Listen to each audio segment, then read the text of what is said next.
Several provinces have now implemented a proof of vaccination program, and there has been some confusion and teething troubles as people get used to it. In our weekly Q&A with Toronto's Associate Medical Officer of Health, a viewer asked why restaurant patrons must show proof of vaccination under the new program, but restaurant staff are not required to do the same. The vaccine certification process is for patrons.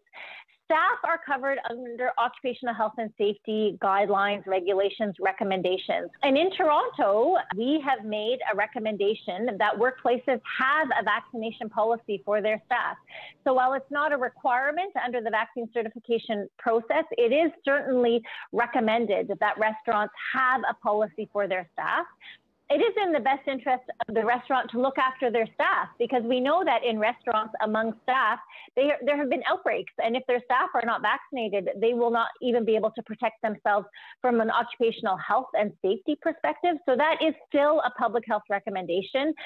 But you're right, it is not included in the vaccine certification process. There is no regulation requiring it of employers, but there is a strong recommendation, yes. Right. But in some workplaces, it is a requirement. And so that's why you have to follow up with your particular workplace. And so, you know, if you're asking about a restaurant, you could ask them, do you have a vaccination policy for your staff? And what is it?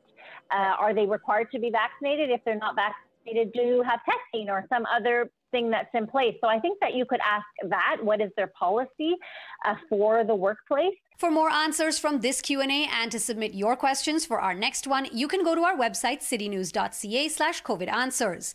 For City News, I'm Dilshad Burman.